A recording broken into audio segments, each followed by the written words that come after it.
Hi guys, आप सबका एक बार दोबारा स्वागत है। और आज हम बात कर रहे हैं magnetic effect of electric current के थर्ड पार्ट के बारे में। तो आइए शुरू करते हैं। तो थर्ड पार्ट में जो हमारे पास पहला टॉपिक आता है वो आता है इलेक्ट्रोमैग्नेटिक इंडक्शन। बेसिकली इस चीज की स्टडी माइकल फैराडे ने की थी। इन्होंने इसकी खोज करी और ये आज हमारी डेली लाइफ में बहुत अहमियत रखता है, बहुत ज्यादा अहमियत रखता है। तो बेसिकली हमें पहले समझना होगा इलेक्ट्रोमैग्नेटिक इंडक्शन होता क्या है। तो सबसे पहले देखते हैं इलेक्ट्रिकल इंडक्शन क्या होता है। तो electrical induction basically creating of electricity या इलेक्ट्रिसिटी क्रिएशन होता है। ऐसे ही मैग्नेटिक इंडक्शन होता है मैग्नेटिक क्रिएशन। तो इलेक्ट्रोमैग्नेटिक इंडक्शन का क्या मतलब हुआ? इलेक्ट्रोमैग्नेटिक इंडक्शन का मतलब हुआ मैग्नेट द्वारा इलेक्ट्रिसिटी का बनना, यानी कि मैग्नेट द्वारा इलेक्ट्रिसिटी का बनना इलेक्ट्रोमैग्नेटिक इंडक्शन कहलाता है। आइए इसको थोड़ा सा डीपली जानते हैं, क्योंकि ये बहुत ही इंपॉर्टेंट पार्ट होता है हमारी डे टू डे लाइफ का। तो अभी तक जो हमने पढ़ा उसके हिसाब से जब किसी एक मैग्नेटिक फील्ड में एक कंडक्टर रखा जाता है और उसमें से अगर करंट फ्लो होता है तो उसमें एक फोर्स फील होता है जिसके कारण वो अपनी जगह से हटना चाहता है। ठीक, लेकिन फेराडे ने इससे एक कदम आगे जाके सोचा और इन्होंने कंडक्टर को स्टेबल रखा और मैग्नेट को घुमाया, मैग्नेट को उसके चारों ओर घुमाया। तो इन्होंने पाया कि इस जो हमारा कंडक्टर था, ये जो हमारा वायर था, इसके अंदर इलेक्ट्रिसिटी जनरेट हो गई। गैल्वेनोमीटर क्या करता है, एक बार फिर से जान लेते हैं। गैल्वेनोमीटर हमारा हल्के फेंट करंट को नापने के काम आता है कि सर्किट में करंट है या नहीं है। तो जब फेराडे ने किसी एक कंडक्टर के आसपास मैग्नेट को घुमाया तो उसके अंदर इलेक्ट्रिसिटी जनरेट हुई। तो इसको इलेक्ट्रोमैग्नेटिक इंडक्शन कहा जाता है। तो जब किसी कंडक्टर के आसपास मैग्नेटिक फील्ड का मूवमेंट होता है तो उस कंडक्टर के अंदर इलेक्ट्रिसिटी फ्लो होना शुरू हो जाती है या करंट फ्लो होना शुरू हो जाता है। ये हमें याद रखना है, इसी को इलेक्ट्रोमैग्नेटिक इंडक्शन कहते हैं। डेफिनेशन अभी आगे आएगी, याद रखिएगा, लेकिन फिलहाल समझ लेते हैं। तो जब किसी कंडक्टर के चारों ओर मैग्नेटिक फील्ड में परिवर्तन आता है तो इस कंडक्टर के अंदर करंट फ्लो होना शुरू हो जाता है, इसको इलेक्ट्रोमैग्नेटिक इंडक्शन कहते हैं। आगे बढ़ते हैं। तो देखिए, मान लीजिए हम पे है कॉइल और एक मैग्नेट और हमारे पास लगा हुआ है गैल्वेनोमीटर। तो जैसे कि हम यहाँ पे देख सकते हैं, ये हमारा गैल्वेनोमीटर लगा हुआ है, एक हम पे मैग्नेट है और एक ये कॉइल है। तो जब ये हमारा मैग्नेट इसमें मूव आउट होता है तो हमारा डिफ्लेक्शन आता है, ये मूवमेंट आया और करंट फ्लो हुआ। जब ये नॉर्थ से साउथ की तरफ को फ्लो हुआ था। अब देखेंगे जब साउथ से नॉर्थ की तरफ को फ्लो होता है तो क्या होता है। तो देखिए, जब साउथ से नॉर्थ की तरफ को फ्लो हुआ तो करंट दूसरी तरफ को फ्लो हुआ। फिर से एक बार देखते हैं, ये देखिए डिफ्लेक्शन दूसरी तरफ को आया, यानी कि नॉर्थ से साउथ जाने पे करंट दूसरी डायरेक्शन में और साउथ से नॉर्थ जाने में करंट दूसरी डायरेक्शन में फ्लो होता है। याद रखेंगे इसको। अब आते हैं डेफिनेशन पे। तो when a conductor is said to move inside a magnetic field और magnetic field is said to be changed around a conductor, electric current is induced in the conductor. This is just opposite to the exertion of force by a current carrying conductor inside a magnetic field। तो क्या कहने की कोशिश करी गई है, किसी conductor के आसपास जब मैग्नेटिक फील्ड में परिवर्तन आता है, वो मूव होती है, तो उस कंडक्टर में इलेक्ट्रिसिटी फ्लो होना शुरू हो जाती है।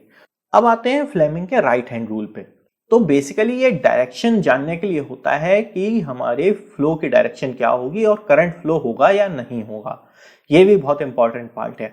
अगर हमारा थंब, हमारी फर्स्ट फिंगर और हमारी सेकंड फिंगर एक दूसरे के परपेंडिकुलर रखी जाए और अगर थंब मोशन की डायरेक्शन दिखाए और फर्स्ट फिंगर मैग्नेटिक फील्ड की, तो हमारी सेकंड फिंगर इंड्यूस्ड करंट की डायरेक्शन दिखाएगी। याद रखना है, सेकंड फिंगर इंड्यूस्ड करंट की डायरेक्शन दिखाएगी। यही हमारा फ्लेमिंग का राइट हैंड रूल कहलाता है। इसको हमेशा याद रखेंगे, आप डेफिनेशन देख के लिख सकते हैं। अब देखते हैं इसका कुछ इंप्लीमेंटेशन। तो देखिए, यहाँ पे हम फ्लेमिंग के राइट हैंड रूल को यहाँ पे हम समझ सकते हैं बेसिकली। तो ये हमारा एक राइट हैंड हो गया। अगर अब हमने बात करी कि मैग्नेटिक फील्ड को हिलाना है, अगर हम कंडक्टर को हिला लें मैग्नेटिक फील्ड के अंदर तो भी सेम काम हो जाता है, यानी कि कॉइल को अगर मैग्नेटिक फील्ड में ऊपर नीचे हिलाया जाए तो भी करंट इंड्यूस्ड होता है। याद रखेंगे, अगर कॉइल को, ये हमारा कोई कॉइल है, कोई हमारा मैटर है, उसको अगर हिलाया जाता है मैग्नेटिक फील्ड में तो भी सेम प्रोसेस होता है और करंट जनरेट होता है। अगर हमने कॉइल को ये मूव किया यहां से यहां तो भी गैल्वेनोमीटर में डिफ्लेक्शन शो होगा। याद रखेंगे, तो जैसे कि देख सकते हैं मैग्नेटिक फील्ड नीचे की तरफ है, नॉर्थ से साउथ, और अगर हमारा मोशन इस डायरेक्शन में हो तो करंट इंड्यूस्ड इस डायरेक्शन में होगा। अब इलेक्ट्रोमैग्नेटिक इंडक्शन ही है जो कि काइनेटिक एनर्जी को इलेक्ट्रिकल एनर्जी में चेंज कर रहा है। तो याद रखेंगे किस प्रिंसिपल के द्वारा काइनेटिक एनर्जी को इलेक्ट्रिकल एनर्जी में चेंज किया जाता है, वो है इलेक्ट्रोमैग्नेटिक इंडक्शन। आगे बढ़ते हैं। तो भाई देखिए, वोल्टेज भी कम ज्यादा हो सकता होगा कि अगर मान लीजिए गैल्वेनोमीटर की जगह मैं यहाँ पे बल्ब को यूज करूं, इस गैल्वेनोमीटर की जगह पे हम लगाते हैं एक बल्ब, तो कब बल्ब हल्का जलेगा कब तेज जलेगा ये कैसे मालूम पड़ेगा? ठीक है, आइए इन्हीं को समझते हैं कि किन फैक्टर्स पे ये चीज डिपेंड करती है और किन पे नहीं। तो सबसे पहला नंबर है number of turns of wire in the coil.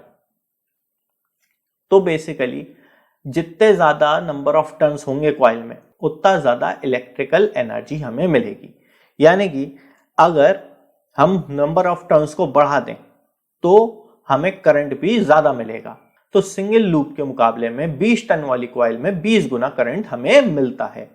अगर एक कॉइल में 1 एम्पियर का करंट है तो 20 कॉइल में 20 एम्पियर का करंट हमें मिल जाएगा। दूसरा पॉइंट है स्पीड ऑफ रिलेटिव मोशन, यानी कि कितनी तेज मैग्नेट मूव हो रहा है या कॉइल मूव हो रहा है। जितनी तेजी से यह मोशन होगा उतनी तेज इलेक्ट्रिकल एनर्जी प्रोड्यूस होगी। तो जितनी तेज हमारा मोशन होगा उतनी ज्यादा इलेक्ट्रिकल एनर्जी प्रोड्यूस होगी, उतना ज्यादा हमारा ईएमएफ प्रोड्यूस होगा। आगे आते हैं। तो अगला है strength of the magnetic field, यानी कि जिन मैग्नेट्स को मूव किया जा रहा है या जिन मैग्नेट्स के बीच में कॉइल को मूव किया जा रहा है वो अगर पावरफुल है तो हमारा इंड्यूस्ड करंट भी पावरफुल होगा, और अगर वो कमजोर है तो हमारा करंट भी कमजोर बनेगा। याद रखेंगे 3 फैक्टर्स हैं, क्या क्या थे फिर से एक बार देखते हैं। तो number of turns of wire in the coil, speed of the relative motion and strength of the magnetic field. फिर आते हैं current induced in coil 2 when current in coil 1 is changed. यहां पे हम कॉइल्स को देख सकते हैं, कॉइल 1 है, कॉइल 2 है। कॉइल 2 के साथ में गैल्वेनोमीटर लगाया है और कॉइल 1 के साथ में हमने बैटरी और एक की लगाई है। तो जब ये की ऑन होती है, जब ये ऑन स्टेट में होती है तो यहाँ पे मैग्नेट बनता है। ठीक है, मान लीजिए यहाँ पे हमारा नॉर्थ बन रहा है और यहाँ पे हमारा साउथ बन रहा है। तो ऐसे में जैसे ही ये की दबेगी तो इस गैल्वेनोमीटर के अंदर एक डिफ्लेक्शन शो होगा। ये डिफ्लेक्शन क्यों आता है? क्योंकि जैसे ही मैग्नेटिक फील्ड बनती है तो यहां से ये इस टाइप से एक मैग्नेटिक फील्ड प्रोड्यूस हुई और इस वाली कॉइल को महसूस होता है कि एक बहुत बड़ा सा मैग्नेट इसके बीच से होकर निकला। अब डिफ्लेक्शन के बाद ये वापस मिड पोजीशन में आ जाता है। फिर जैसे ही हम की को हटाते हैं यहां से, फिर से इसके अंदर एक नया डिफ्लेक्शन देखने को मिलता है। ये ऐसा क्यों हुआ? क्योंकि जैसे ही ये हमने की को हटाई और इसका मैग्नेटिक फील्ड सिकुड़ना शुरू हुआ तो वो फिर से इस कॉइल 2 को महसूस हुआ कि मैग्नेट इसमें से वापस इधर से इधर को ट्रांसफर हुआ है, जिसकी वजह से ये फिर से डिफ्लेक्शन शो करता है। तो जितनी बार हम की प्रेस करते हैं उतनी बार डिफ्लेक्शन आएगा और जितनी बार की छोड़ेंगे उतनी बार डिफ्लेक्शन आएगा। अगर हम 5 बार की दबा रहे हैं तो हमारा 10 बार डिफ्लेक्शन शो होगा। जबकि दबी रहेगी तो कोई डिफ्लेक्शन नहीं होगा क्योंकि उस टाइम पे मैग्नेटिक फील्ड स्टेबल रहता है। इसी चीज को इस ग्राफ से भी देखा जा सकता है। तो कॉइल 1 में जब हमने यहाँ पे मैग्नेटिक फील्ड प्रोड्यूस करी है तो हम देखते हैं ये मैग्नेटिक फील्ड इस कॉइल 2 में से होके गुजरती है, जिसकी वजह से करंट इंड्यूस होता है और ये गैल्वेनोमीटर एक डिफ्लेक्शन दिखाता है। जब ये करंट स्टेबल रहता है तो कोई डिफ्लेक्शन नहीं होगा, क्योंकि डिफ्लेक्शन तभी हो सकता है जब मोशन हो, और जब मैग्नेटिक फील्ड बनी हुई है तो मोशन नहीं है। जैसे ही ये मैग्नेटिक फील्ड खत्म की जाती है तो ये मैग्नेटिक फील्ड लाइंस वापस छोटी होती हैं, जिसकी वजह से कॉइल 2 को महसूस होता है फिर से मोशन, और E2 यानी कि हमारा इंड्यूस्ड करंट गैल्वेनोमीटर में फिर से डिफ्लेक्शन पैदा करता है। ओके, अब तो इसी टॉपिक पे यानी कि हमारा इलेक्ट्रोमैग्नेटिक इंडक्शन पे बेस्ड होता है हमारा इलेक्ट्रिक जनरेटर। तो इलेक्ट्रिक जनरेटर क्या है? तो इलेक्ट्रिक जनरेटर एक डिवाइस होता है जो मैकेनिकल एनर्जी को इलेक्ट्रिकल एनर्जी में चेंज करता है। ओके, ये दो प्रकार के होते हैं, एक होता है एसी जनरेटर, एक होता है डीसी जनरेटर। तो बेसिकली इसका दोनों का प्रिंसिपल तो सेम ही है, यानी कि electric motor works on the principle of electromagnetic induction. याद रखना, एक नंबर का क्वेश्चन है, electric motor works on the principle of electromagnetic induction. तो दो प्रकार के हमारे इलेक्ट्रिक जनरेटर है, एसी जनरेटर, डीसी जनरेटर। तो दोनों को समझेंगे अभी, एसी जनरेटर को एंड डीसी जनरेटर को। तो आइए शुरू करते हैं। तो एसी जनरेटर बेसिकली दो प्रकार का करंट होता है, एक होता है एसी करंट, एक होता है डीसी करंट। तो इसीलिए दो जनरेटर, एसी करंट बनाने के लिए एसी जनरेटर, डीसी करंट बनाने के लिए डीसी जनरेटर। तो एसी डीसी करंट को तो अभी अगले सेशन में देखेंगे, लेकिन समझते हैं एसी जनरेटर और डीसी जनरेटर होता क्या है। तो सबसे पहले अगर हम फर्स्ट पोजीशन पे बात करें तो हम यहां पे देख सकते हैं, ये हमारा है जनरेटर, इसके अंदर एक कॉइल है और एक हैंडल है जिससे इस कॉइल को मूव किया जा सकता है। एक मैग्नेटिक फील्ड प्रोड्यूस की है नॉर्थ टू साउथ, और दो बुशेस लगाए गए हैं, और एक गैल्वेनोमीटर से हम देख सकते हैं कि हमारा करंट जनरेट हो रहा है या नहीं। तो बेसिकली यहां पे हमारा magnetic field north to south generate हो रही है और मोशन हमारा ऊपर की तरफ को होता है। तो करंट प्रोड्यूस होता है सीधे की तरफ, ठीक। तो हम देख सकते हैं यहां पे ये हमारा करंट इस टाइप से जनरेट हो रहा है। अगर वही यहां पे बात करें ब्लैक लाइन, हमने यहां पे अपनी कॉइल को दो रंगों से दिखाया है, ब्लू और ब्लैक। तो ब्लू में सीधे आगे की तरफ जा रहा है। अब ब्लैक में बात करें तो मैग्नेटिक फील्ड तो वही है, सीधे नॉर्थ टू साउथ, लेकिन इसमें मोशन नीचे की तरफ को है। तो करंट जनरेट होगा सामने की तरफ यहां पे। तो ब्लू से सामने जाता हुआ और ब्लैक से हमारी तरफ आता हुआ करंट जनरेट होता है। तो हम देख सकते हैं ब्लू कलर का रिंग यहाँ पे लगा हुआ है और ब्लैक वाला रिंग हमारा ये है। तो इसके अंदर करंट जा रहा है और इसके अंदर करंट आ रहा है। ओके, अब सेकंड पोजीशन पे आते हैं। अगर तो सेकंड पोजीशन पे जब ये थोड़ा हमने कॉइल को घुमा दिया, ब्लैक वाली कॉइल इधर आ गई और ब्लू वाली कॉइल इधर आ गई। अब ब्लैक वाली कॉइल में जाता हुआ करंट हो गया, जैसे कि हम देख सकते हैं, और ब्लू वाली कॉइल में आता हुआ करंट हो गया, यहां पे हमारी तरफ को आने लगा। अब इसके अंदर जो ब्लू लाइन का बुश था वो अब आते हुए करंट को दिखा रहा है, और ब्लैक लाइन का जो बुश है वो जाते हुए करंट को दिखा रहा है। तो आप देख सकते हैं गैल्वेनोमीटर में डिफ्लेक्शन इस तरफ को आ गया, पहले डिफ्लेक्शन इस तरफ को था। तो ये हमारा एसी करंट होता है जिसके अंदर गैल्वेनोमीटर में डिफ्लेक्शन चेंज होता रहता है, कभी इधर कभी इधर, कभी इधर कभी इधर। तो याद रखेंगे ये हमारा एसी करंट है। ऐसे ही डीसी जनरेटर होता है। अब डीसी जनरेटर में भी दो पोजीशन हो सकती है, फर्स्ट पोजीशन सेकंड पोजीशन, दोनों को समझते हैं। इसके अंदर हमारे स्प्लिट रिंग्स को या कॉम्युलेटर्स को यूज किया जा सकता है। को कॉम्युलेटर या स्प्लिट रिंग सेम चीज होती है, उसके अंदर बुशेस थे, इसके अंदर कॉम्युलेटर होते हैं।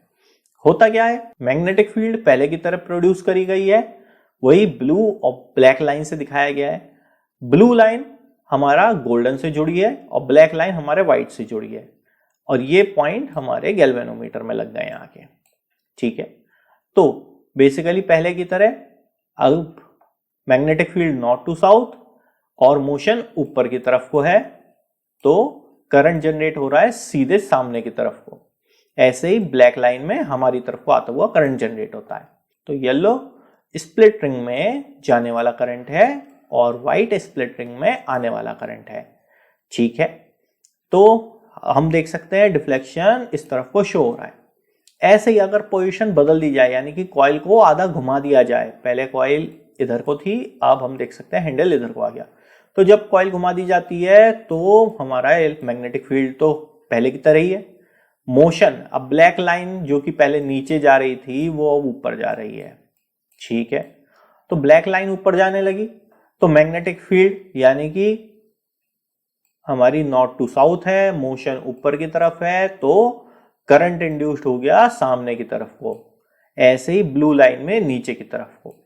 लेकिन अब हम ध्यान देंगे, क्योंकि स्प्लिट रिंग भी घूम गए साथ में, इसके अंदर स्प्लिट रिंग या कॉम्युलेटर भी साथ में घूम जाते हैं, जिसकी वजह से फिर से आने वाला करंट इस पॉइंट पे ही रहा और जाने वाला करंट इस पॉइंट पे ही रहा। पहले देखते हैं, ये देखिए जाने वाला करंट था हमारा, ये हमारे इस बुश के साथ में जुड़ा हुआ है, और ये आने वाला करंट था हमारा, ये हमारे इस वाले बुश से जुड़ा हुआ है। तो ये जाने वाला, ये आने वाला, फिर से देखते हैं, अभी भी यही जाने वाला और ये हमारी तरफ आने वाला करंट। तो बेसिकली डीसी जनरेटर के अंदर ऐसा हमारा डिफ्लेक्शन बार बार शो नहीं होता। हम देखते हैं यहाँ पे अभी भी इसी तरफ को डिफ्लेक्शन दिखा रहा है जहां पे पिछली बार था। ये पॉजिटिव साइड नहीं गया है, यहाँ पे देखिए पॉजिटिव साइड नहीं गया है। तो ये हमारा बेसिकली डीसी जनरेटर होता है जिसमें करंट एक ही तरफ को रहती है।